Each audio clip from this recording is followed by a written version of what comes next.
Hello, this is Julia Silver, founder of Qualified Tutor. I just wanted to do this little introduction at the beginning of this podcast because I wanted to flag it up to you as what I feel is one of the best podcasts we've ever done. Sharon Corley, who will be speaking here about her movement out of the classroom and into tutoring as a viable, sustainable living, is an absolute leader in our space.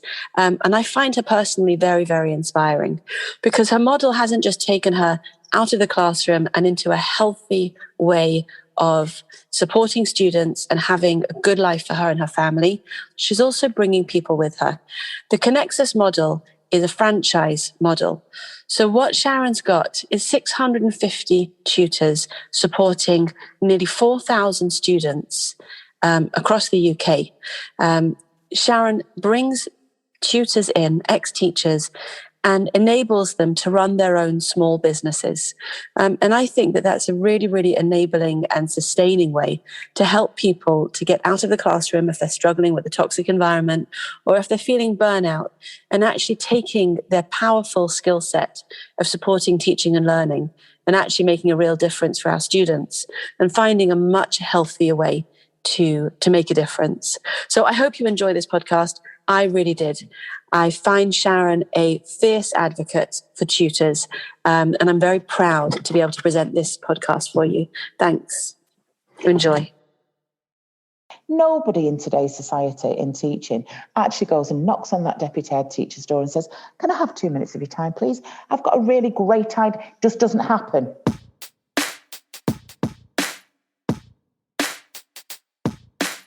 But what we have got is we've got head teachers who are suddenly factoring in to their planning and to the management of their intervention the word tutor.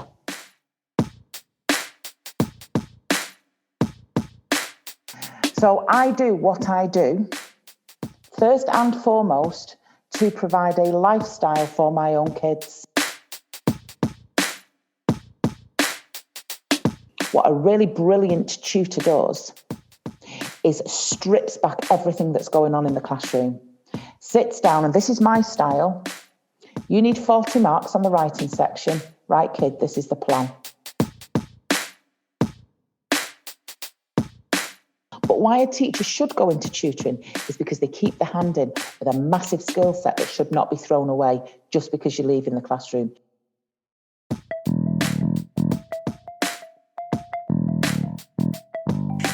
Welcome to the Qualified Tutor Podcast. I'm your host, Ludo Miller, and I'll be interviewing tutors and thought leaders from across the tutoring landscape to inspire, inform, and motivate you to become the best tutor you can be. The Qualified Tutor community is a safe and supportive space for tutors who love to learn and grow. We offer training, resources, ideas, and a chance to connect with like-minded tutors. If you'd like to continue the conversation, join our Qualified Tutor community at www.qualifiedtutorcommunity.org or find it in the show notes. Sharon, where to start? I guess, welcome, Sharon. How are you? That's a good place to start. Really good. Just to date stamp it, it's the Tuesday after the bank holiday weekend. So that's why I look like a lobster. Because I think the world forgot what sunscreen was yesterday and everybody went out into the glorious sunshine and is a lighter shade of pink. So that's why I'm looking a little bit glowing today. That's why we're releasing this podcast as a video as well, so that you can really feel that effect. Okay. Now, as I said before, Sharon has a large online presence and has released a great deal of guidance for new teachers. So today we don't want to be going over that same guidance because it's already out there and you can go and listen and watch to it and take it all in. And those links will be in the show notes below. But what we would like to start with today, Sharon, is a question that we ask many of our guests when they come on, which is, what is your why as an educator? I don't just have one why. I have a variety of different whys, but my first why I do what I do starts on an intrinsically personal and selfish level. I came out of the classroom in 2012, burnt out, and I came out looking for tutoring in many ways as my lifeboat from where I was in the classroom to where I am now, And one of the casualties that needed to come into the lifeboat with me were my children. So I do what I do, first and foremost, to provide a lifestyle for my own kids, Jamie and Ellie. And I don't just mean a financial lifestyle, and I don't just mean a work-life balance, but I do what I do to model for my children what a healthy working life looks like. Because they've seen me behind piles of books, they've seen me crying, they've seen me stressed and worrying about absolute nonsense in toxic work environments that I shouldn't have even been considering when I should have been raising them. So my first why is my children.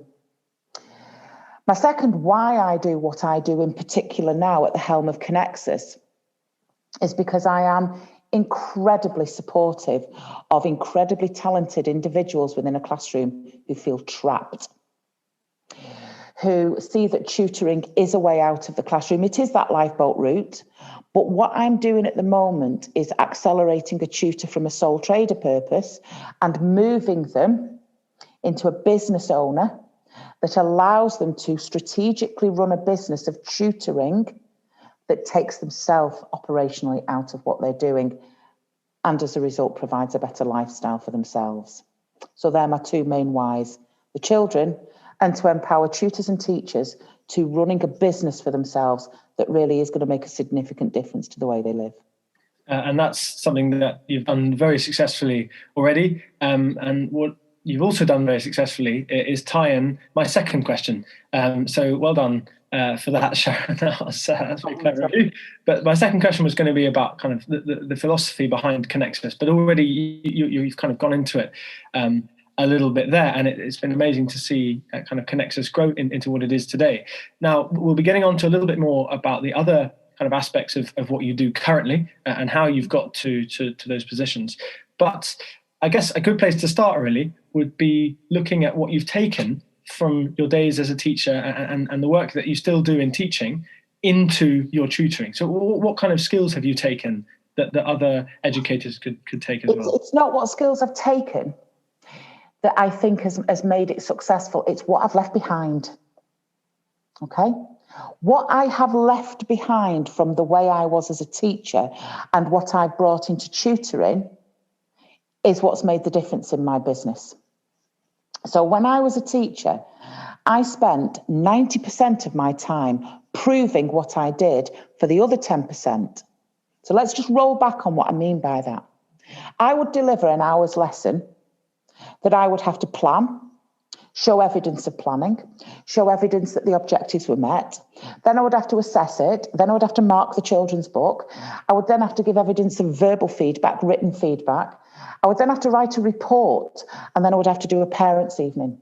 And 90% of what I actually did was proving the 10% of what I delivered. And I've left that 90% behind. So what a really good tutor does when transitioning from a teacher to a tutor is let go of that need to prove what you are doing. And what you take from the classroom is that magic that you're only allowed to do for 10% of the time, which is, in the main, impart that content knowledge that these kids need.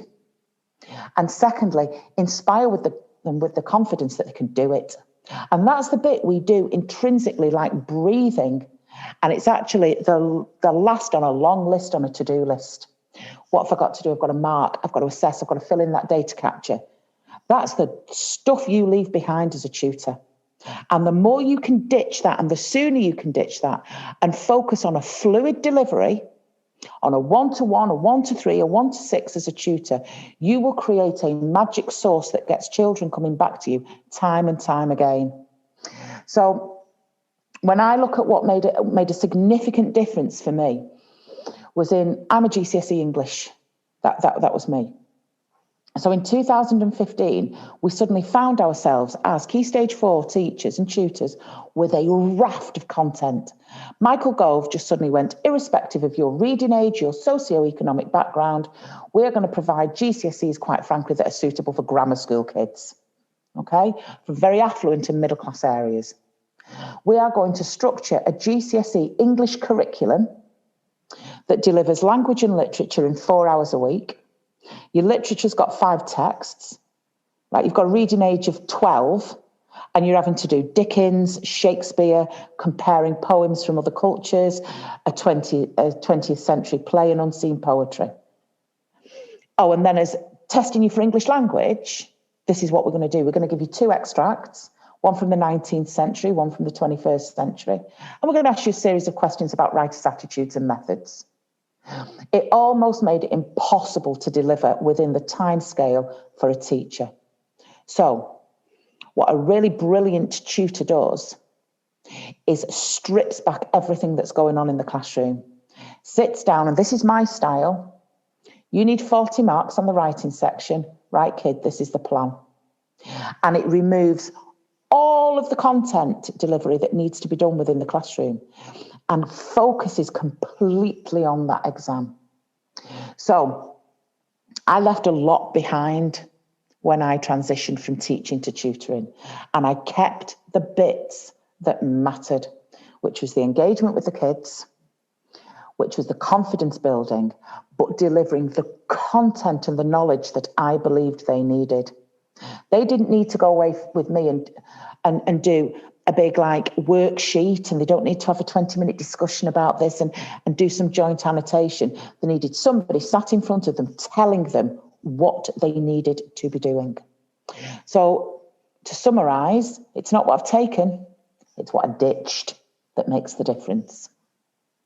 Okay, so sometimes in order to move forward, we need to think about what we can strip away and what we can streamline to take into kind of our new role, our new profession, our new opportunity, whatever it is. Yeah. Okay, well, I think that's a very powerful message, isn't it? Is thinking about what you can leave behind to move into your tutoring role, whichever profession you've come from. And that's one of the hard points for a tutor, because they are permission-led as a teacher. They're driven by bells and timetables. They are not allowed to come up with new ideas and innovation, because nobody in today's society in teaching actually goes and knocks on that deputy head teacher's door and says, "Can I have 2 minutes of your time, please? I've got a really great idea." It just doesn't happen. The time constraints, the pressures, the environments, that's not what takes place. But I think this is one of the problems that tutors emerging from teachers face. I don't know of any other profession where it goes hand in hand that you take work home as a given. Okay, so I've got a team of 6 full-time members of staff at my head office. I wouldn't dream of sending them an email out of hours. I'll send them an email, but I'll schedule it for 8 o'clock, 9 o'clock the following morning, because I do not expect my teams to be working for unpaid hours. However, your average teacher can be doing 90 hours a week at home, at weekends, in holidays. So if you're not careful, when you move from the classroom to becoming a tutor, there is a guilt attached if you don't think you're doing all those additional hours. Okay? So a teacher, by definition, thinks, "I'm not working on a Sunday, something must be wrong," or "I've not spent 2 hours planning a 1-hour session." And very carefully, what tutors do is they provide themselves with another job. And they find that they get booked up really quickly. They're having to turn clients away because their time is their only commodity that they have to offer. And let's face it, there's only so many hours you can get the kids that you want. So they tend to be straight after school, no later than 8 o'clock in the evening, your weekends, and then you might do some day work as intervention in the school. So as a tutor, if you're not careful, you bottleneck yourself again. That actually your success is becoming part of your failure because you've more kids than you can accommodate, or there's not enough hours in the day to meet the needs. And then, here's the crippler.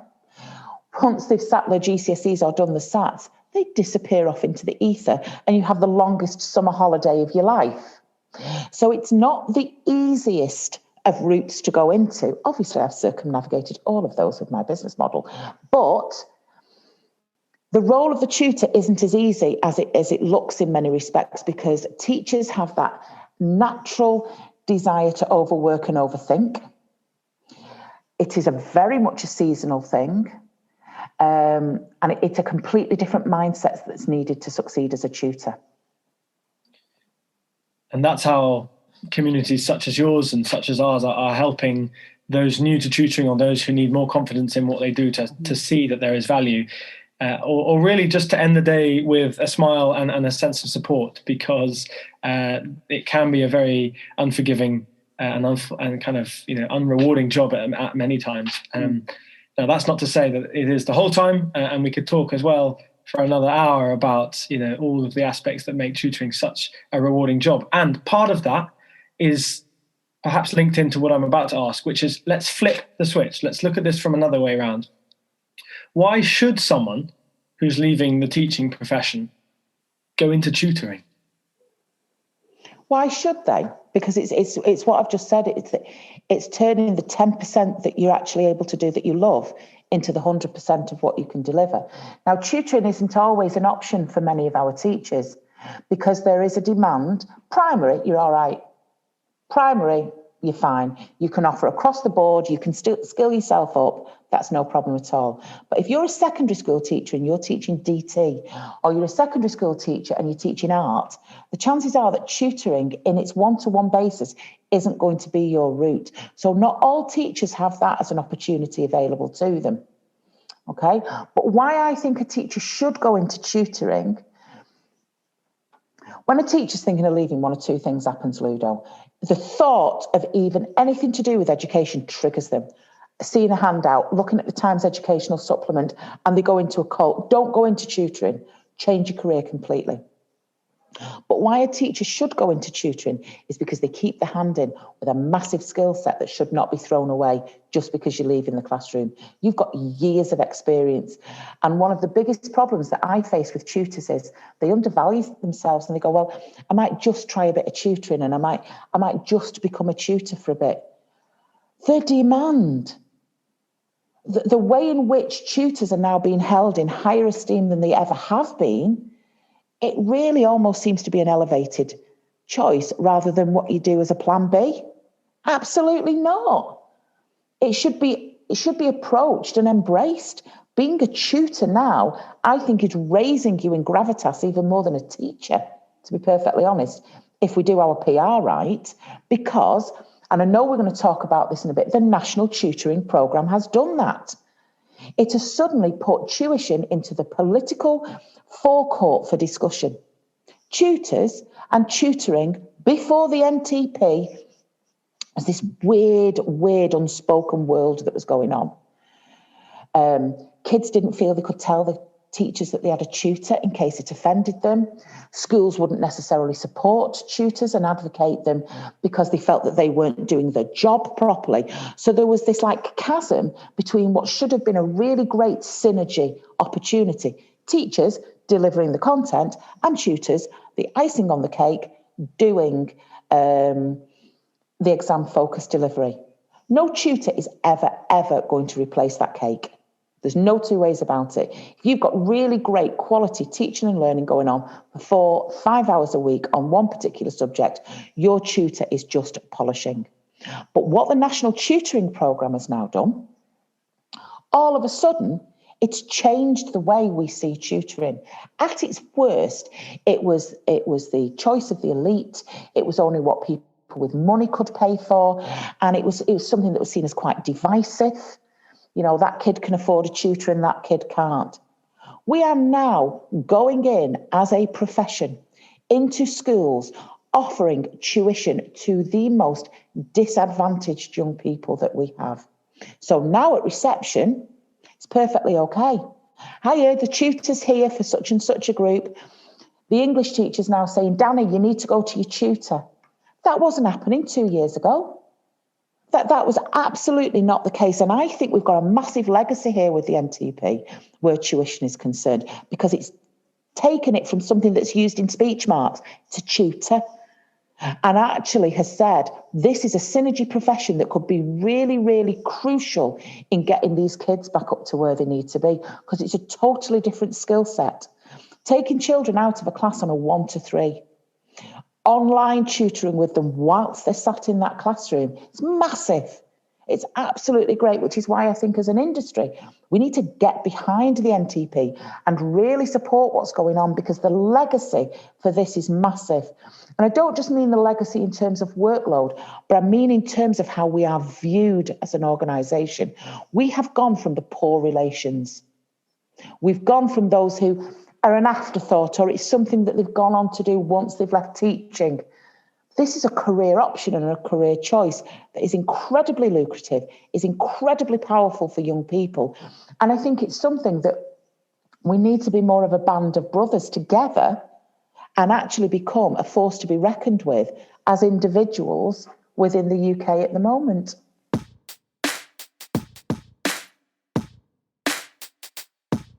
This summer, join us for the first ever Love Tutoring Festival, a celebration of tutoring in all its aspects. We invite you to bring all your experience and expertise to make this event the most exciting event to ever happen in the world of tutoring. The festival, running from Monday the 28th of June to Friday the 2nd of July, is a rich and varied programme of free events, keynote presentations, workshops, live podcasts and practical demonstrations spread out over a whole week. And don't worry, everything will be recorded, so as long as you're enrolled, we'll give you access to any of the events that you miss later on. We're also offering a limited number of tickets for our famous CPD accredited workshops. If you purchase a ticket to any or all of these practical and engaging workshops, you'll also receive a certificate of completion after the event. To register for the free pass and to grab your CPD tickets, go to qualifiedtutor.org/Love Tutoring Festival. Okay, so let's dive a little bit deeper into that, because let's use the medium of a podcast to go into what we mean a little bit more than we ever could in a blog or an article or an email. What is the future of tutors working in schools? I think the longevity of this and the legacy, I do think we've seen a shift. I think we've seen an irreversible shift. Tutors coming into schools, the one problem we have at this moment in time, but it's manageable with an online presence. You'll speak to the head of a primary school. She'll say, Sharon, I've got 30 groups. I've got 30 groups of kids that I just want it going on a 1 to 3. Brilliant. Really forward-thinking head teacher, understands the importance of why tutoring is so important, but can't house them. Hasn't got 30 rooms for these to be going on, or we've got one tutor doing 30 hours. But what we have got is we've got head teachers who are suddenly factoring in to their planning and to the management of their intervention the word tutor. Now, when we've gone in the past and worked within schools, we've gone in under the intervention banner.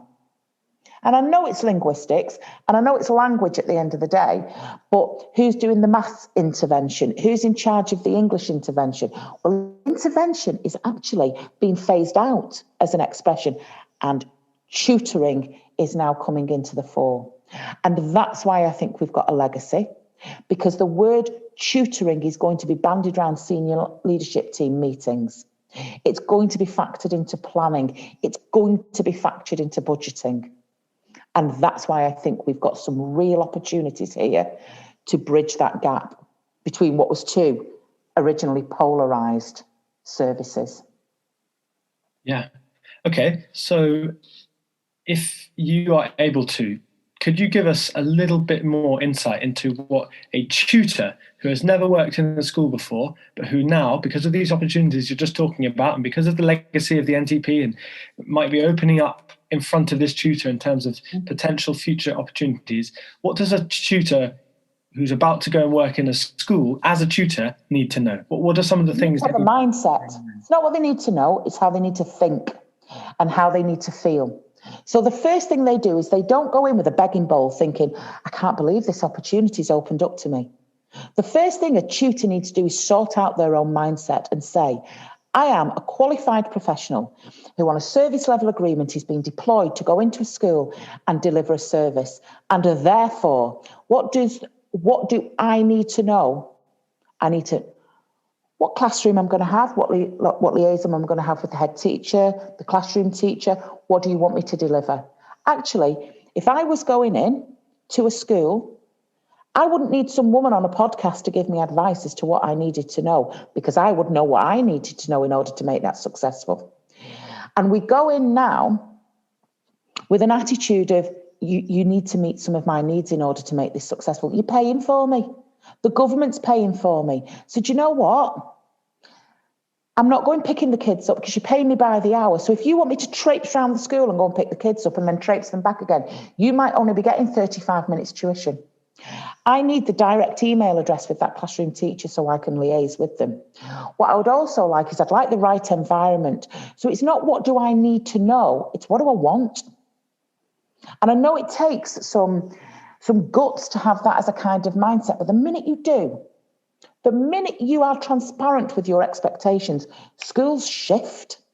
I did it with parents years ago. I used to get talking at the door, or she'd be 10 minutes getting the kids down the stairs. Come on, she's here, she's here. And then all of a sudden I went, you pay me by the hour.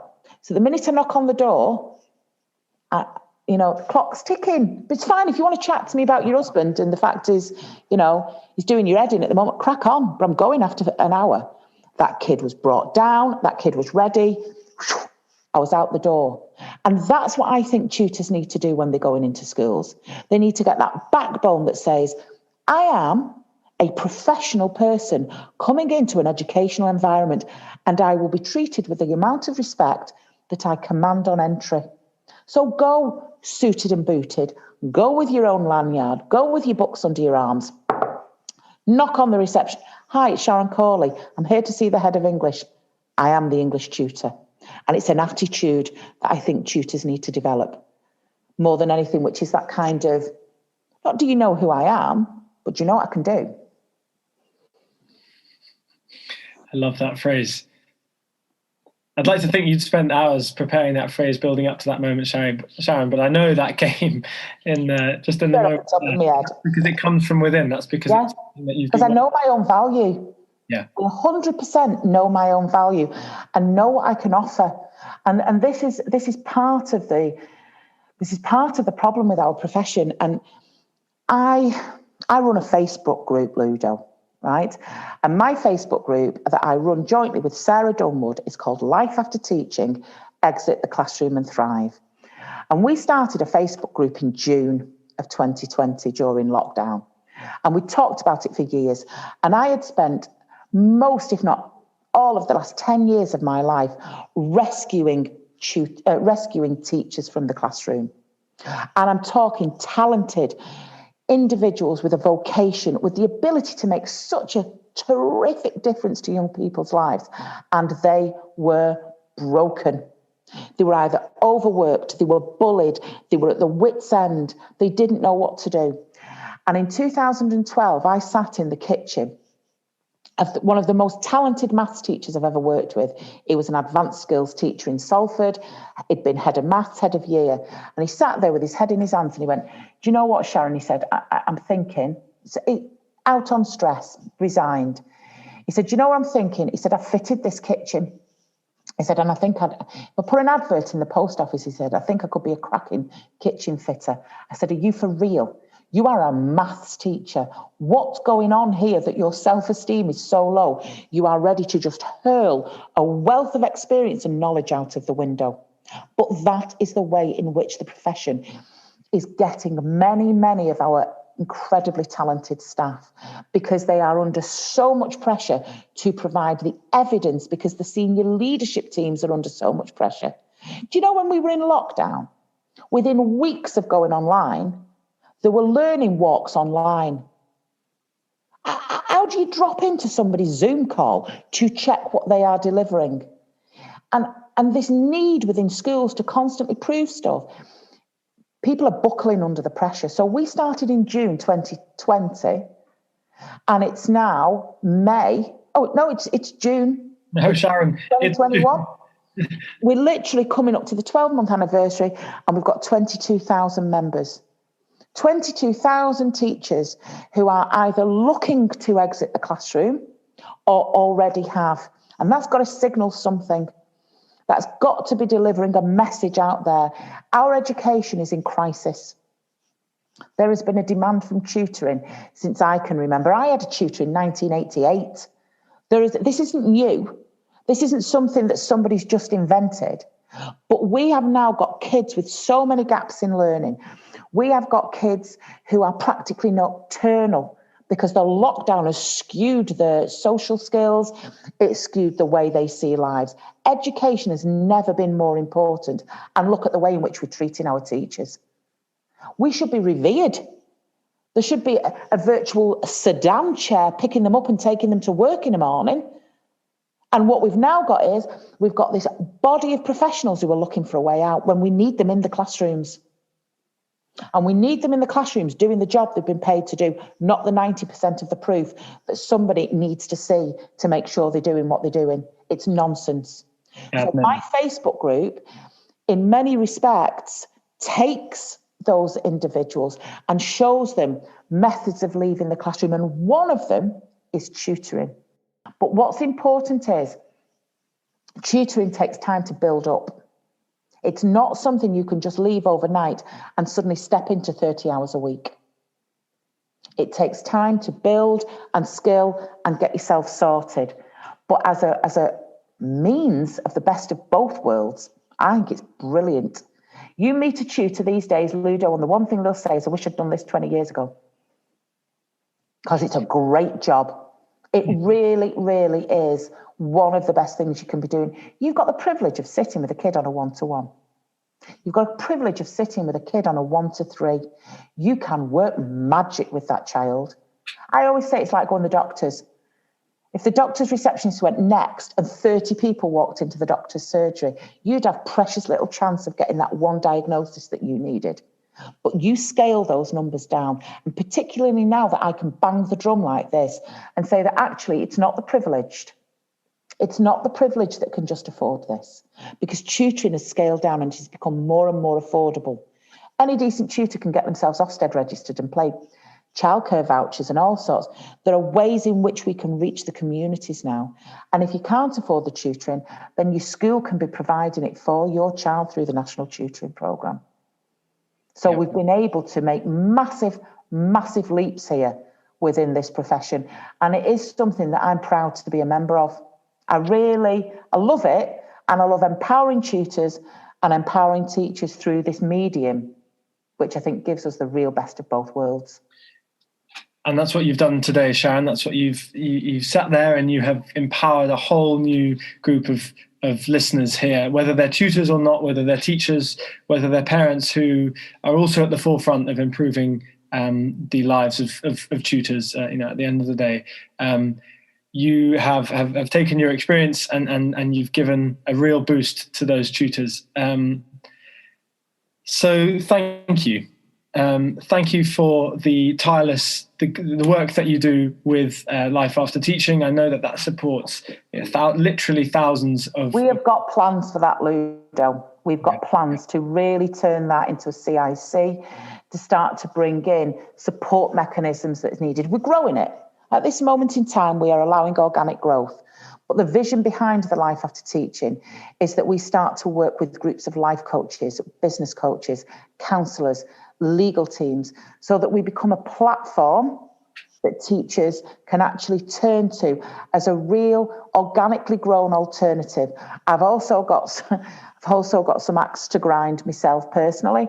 I think we need to look at the exit strategies of NDAs with teachers that gag them and put them into a position where they think they can only leave a classroom through a certain route.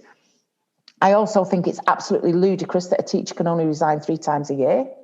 That needs sorting out for a start. What other profession means you've only got 3 points of exit throughout the year? So there's a lot we can do to start to bring about change within the profession, but there's nothing better than doing it organically in a social media group that's got the right tone. We don't offload. We don't kick off on that group. I won't allow it. Everything is done supportive and lifting each other up. And I'm also using it as a platform to try and meet Greg Davies, because I've been secretly married to him in my own head for the last 5 years. So I'd actually quite like that to happen in reality. So the more I keep promoting this, hopefully I'll get that big white frock. All right, no pressure, Ludo. If you've got any connections, that would be most appreciated. Okay. That's the metric by which we'll measure whether this episode was a success. Whether or not I become Mrs. Sharon Davies. Okay, well, that's fine. That's fine. Let's make that the reality. Okay, well, Sharon, thank you so very, very much for that. And I'm sure that, in the coming weeks and months, the education sector will change as it has done so much. And there will be new updates and new places to meet and new skills to learn. And you can do that within the Life After Teaching group. So go and join that. That'll be in the show notes below. If you are a tutor and you're looking for work, you can reach out to Connexus Tuition, of which Sharon is the founder and the forerunner and the head and the leader and the chief and any title that you need to know its leadership. She will also, of course, be speaking at the Love Tutoring Festival at the end of this month, the end of June, as part of the NTP Partners and Schools Roundtable on Thursday, the 1st of July. So you can catch Sharon as part of that there as well. Sharon, thank you so much. And we wish you a very, very good day. And we'd love to have you back on whenever. Thank you kindly. Thanks, Ludo. Okay, cheerio then, Sharon.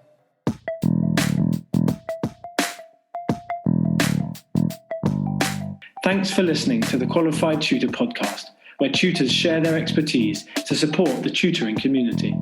If you'd like to continue the conversation, join our Qualified Tutor community at www.qualifiedtutorcommunity.org or find it in the show notes below. We exist to connect, share, and learn with you because tutoring is a small job that makes a big difference. And of course, we can't forget, in the week starting Monday, the 28th of June, the week of the Love Tutoring Festival, we will be recording 4 consecutive live late night podcasts, starting with Send and Mental Health on the Monday, moving to running an agency on the Tuesday, being a professional tutor on the Wednesday, and being an NTP tutor on the Thursday. So those will go out live. We can't wait to record those podcasts with our wonderful guests and for you to join in either live or to listen along afterwards. Those will be released on the Qualified Tutor podcast. So grab your tickets at qualifiedtutor.org/Love Tutoring Festival and we'll see you all there.